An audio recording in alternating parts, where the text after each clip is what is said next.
So we have a couple of computers, and half of those are Macs, and we really need to make sure that the environment is very consistent for all of those folks.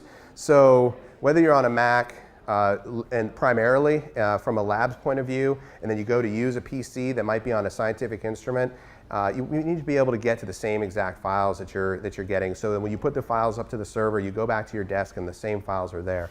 There's a lot of collaboration within each laboratory, and there's also a lot of collaboration between laboratories, and we want to make sure that we have an environment that is able to allow for that.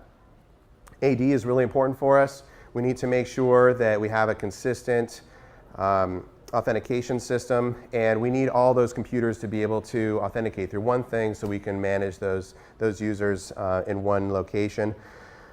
We're really excited about ExtremeZIP's ability to work with a cluster. So we have Microsoft Cluster, and ExtremeZIP works perfectly with that, so we can maintain the high availability that our users require and make sure that we can do patch management on those servers and everything stays alive and with minimal disruption to our users.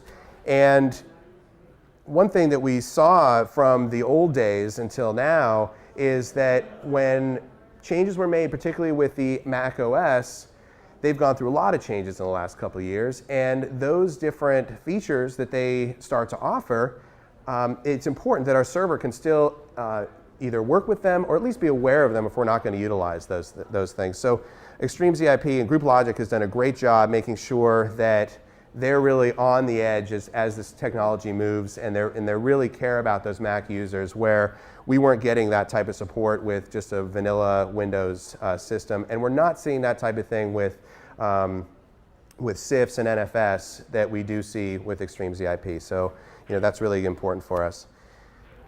So we've got, like I said, we have a whole bunch of different systems, and they range as far back as Windows 3.1.1. And these instruments that are running this, they work perfectly fine, and they do the job that they need to do. And then to analyze that data, you actually need to run the software that runs in just ancient hardware. Now, we were in a position where, okay, now we need to find hardware that's going to run these OS. And so we're on eBay, and we're trying to find, these old systems, ESA slots and all this stuff. So Parallels has really been able to sort of answer that. So we just go ahead and set them up with a Mac, put Parallels on there, and they can run the software that they really need to get their work done without spending tens of thousands of dollars on a whole new instrument, in some case hundreds of thousands of dollars, when they don't actually need it. All they need to do is still collect the data that they've always been collecting. So the hospital uses a bunch of systems. They use one called Meditech, which is their sort of purchasing system, and it also is their patient care system, and Novell and GroupWise. Now, there are a bunch of different tools out there, third-party, that we purchased in some cases, and we found that to put that solution together really cost a whole lot more than it did just to buy Parallels and Windows. Additionally, there wasn't any support for those. So if there's something wrong with one of those systems or one of those pieces of software, those folks at the hospital, they don't really know how to play with that. They don't really know what the problem is, and they can't support us. So if we have the actual versions, the native versions of that software, which is free because we own the licenses for that, then they can go ahead and run that on their Macs. And we were really surprised when we first set that up. We thought it might be a bit of an issue, and it just works so smoothly.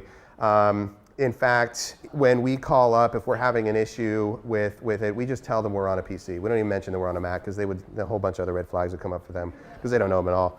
So they're fine. The fact that we tell them it's on a Windows, they're able to troubleshoot that. So that works really well.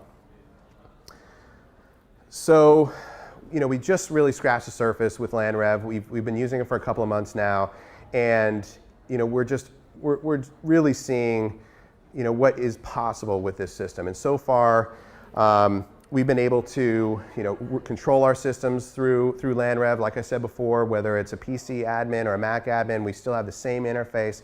We get a lot more information about the computers than we ever had before.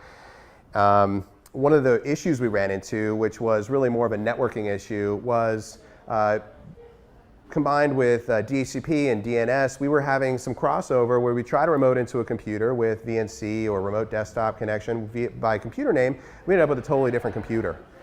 And this was really perplexing to us, and so we with LANrev, this basically took care of that because LANrev has its agent on each computer, and it knows about the changes in IP, and it knows about what computer it is. So that basically eliminated that whole issue, and that was really a relief to us. That was really nice.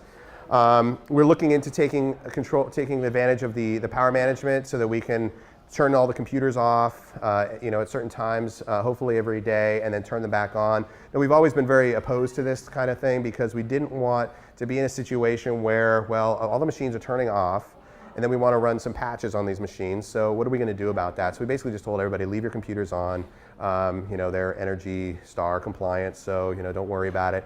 But we're just like everybody else. We're looking at our, how much consumption we're using for cost reasons, and then for trying to do our part for the environment. So that's kind of something that's on everybody's mind these days.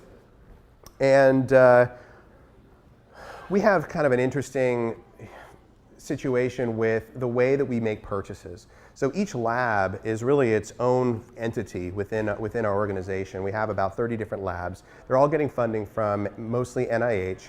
And with that grant funding, they're able to make whatever kind of purchases they need to make. So this makes it very difficult for us to buy site licenses for all the software that we'd really like to do, but we can't because everyone's buying at different times, different hardware, different software, so we're not really able to keep it very consistent that way. So LANrev is a great tool for making sure that we have the licenses we need to have for the software that we've deployed out there, and we can stay in compliance.